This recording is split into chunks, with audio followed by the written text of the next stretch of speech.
This is Stephen Wonderboy Thompson. You're listening to WFAN's Outside the Cage podcast.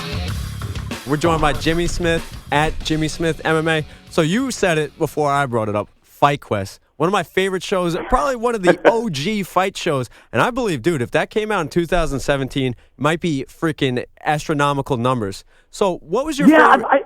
Yeah, go for it, I heard bro. that same thing where people were like, man, it's what's really weird it was on Discovery Channel. MMA was still kind of a novelty a little bit. It hadn't, it was post Ultimate Fighter, so people were kind of into it. But it was on Discovery Channel, which wasn't like a sports network. It was this kind of weird mix of things that, I hear that a lot. That man, if he did it again, that would be huge. It could reteach a whole audience, like this whole teenage group coming up.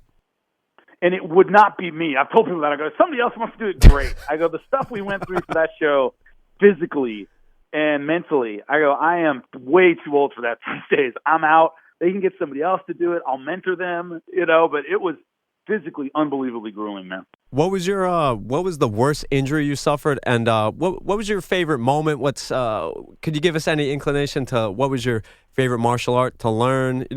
Just another anecdote to the show, man, because we absolutely love it. I got pretty lucky injury wise. But the worst experience I had physically on the show is the problem was the producers weren't martial artists. They weren't fighters. They didn't really have any idea. So they would say, hey, do this. It looks cool, without any idea of the consequences of doing that. So we were in Brazil, and the producers wanted a shot of me swimming between these two points in the water. I forget what it was, off some beach. And they're, hey, swim from here to here. And I went, okay, great. I swam. We did this whole thing, going back to the hotel. When I say I've never been that sick in my whole life, and it was on the show, the sound guy actually got sick listening to me throw up. He had to go, he was like, I'm not well here. So anyway, they had me do this whole thing. I went to the emergency room, and the next day, the day before my fight, and they had to rehydrate me and all this crazy shit, and they pumped me full of this, antibiotics and stuff. You can't swim there. That's where the runoff comes for the favela. So it's like in the Olympics when the people are swimming through shit and all this. That's where I was swimming. Nobody bothered to ask. There's no signs up there? No, and, they didn't bother. They just went, oh, yeah, swim from there. And I was like, all right, fine. I don't know. Producers don't know. So a lot of the stuff they did was they had no idea how damaging it was. And so, the next day I had to fight, and I could barely stand up, and, stuff like that. It was crazy. The best time we had, the most fun I had, I think, was Mexico City. I trained with Nacho Beristain, of course, Juan Manuel Marquez's coach, and he was awesome. And I stayed with these fighters in this apartment, and they would literally, they didn't care if there was a camera on or not. I mean, it was 5 a.m, and the dude, knocks on my door, and he's like, hey, time to run, let's go. I said, all right. No cameras, nobody there filming us. They just took me to a racetrack in Mexico City, and we ran 5 miles before breakfast. And that's, hey, get up, you're with us, this is what you do. And I was like, all right, cool, great, no problem. So that was the most fun. And then I was living with these guys, and all we did was train and eat and talk shit, and it was fantastic. And I had a great time. So, yeah, man, it was rough physically, but it was great. Doug went through the ringer a lot. Dude, Krav Maga episode. That was it was brutal, man, brutal. He was in Japan, we were doing Kyokushin, and he got concussed during a sparring session where he didn't remember. He got hit, and he's like, and then the next thing I know, I'm getting hit with a stick, and I'm standing up, and I'm fighting this guy, and he's like, who is this guy? Why is he trying to hit me? And I'm fighting him, and then they said, okay, when we were done, they made me run back to this temple that was 7 miles away, and he goes, halfway through the run, my right eye turns off. I can't see out of my right eye. And, he's concussed. He's severely concussed, and they're making him run, and he got this, swelling behind his eye, so his eye wouldn't work anymore. And then he hurt his knee, and the final fight was the next day, and they turned to me, and they go, the producer goes, hey, can Doug fight? And I went, I am not a medical professional. His knee is the size of a grapefruit. I don't know. It could be MCL. It could be meniscus. It could, there are a million things it could be. I'm not a doctor. I don't know. And they went, okay, well, I guess we'll fight. I mean, we didn't even. I don't think we even went to a doctor or anything. It was just, Wait, he flew he'll back be all right. with the eyeball all fucked up? Yeah, no, his eye healed up, but his ear was like bright purple from getting kicked in the ear. And he didn't, like the day before, when we were talking about sparring, he didn't remember a lot of it.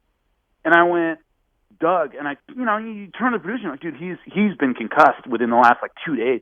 Let me put it this way: half the fights we did, at least half the fights we did, Doug would not have been medically cleared in the United States.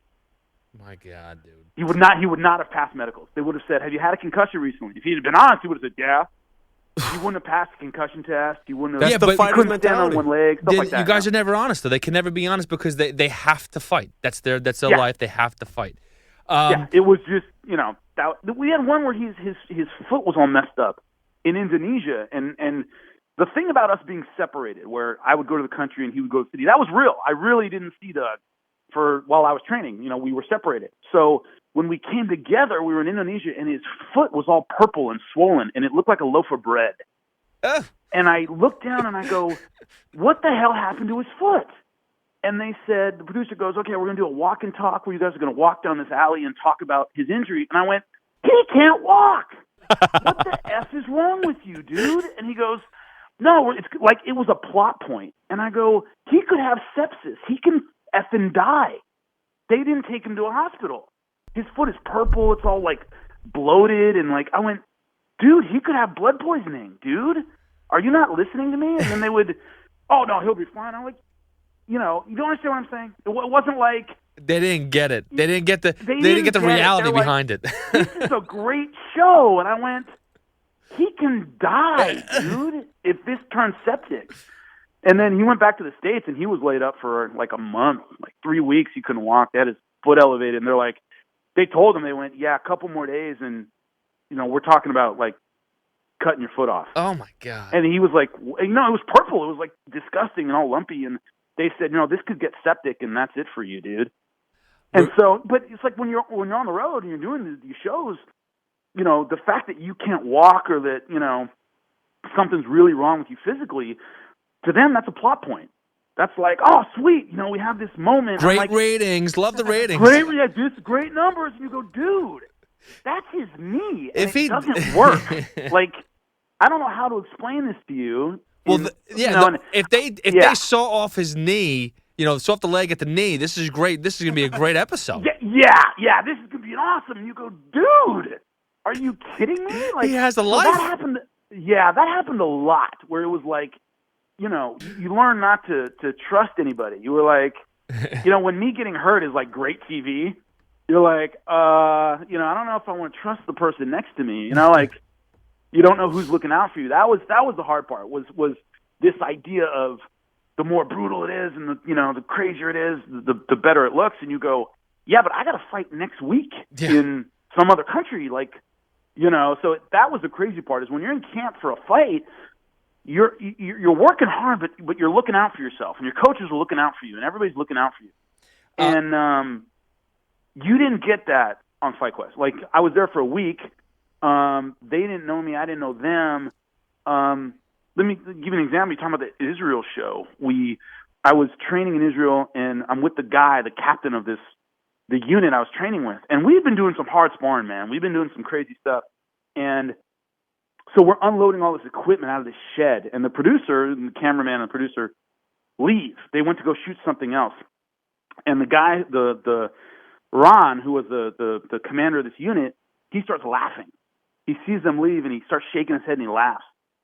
And I said, "What's so funny?" And he turns to me, and his face changed completely. And he said, "They really want me to kill you." And he said, "Man, you're a tough dude." He goes, "You spar, you fight my guys. We tell you to run, you do everything we tell you to do." And he goes, "It's never enough." And he stopped, and he goes, "They're not going to be happy till you're really hurt or you're dead."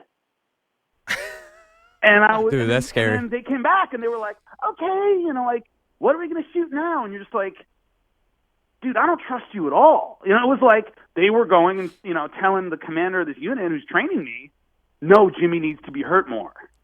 Well, they make me spar like 6 guys in a row, or like they had me stand with this dude as a heavyweight and trade leg kicks with me. Yeah, that's Name fun. and Nash. She was like 230 pounds, dude. And so I checked the first kick, and the guy goes, no, we want you to just take the kick. Well, by the end, I can't walk, and I had to fight the next day. So stuff like that happened all the time. So it's safe to All say the that time. Jimmy Smith will not be returning to Fight Quest anytime soon. Yeah, dude.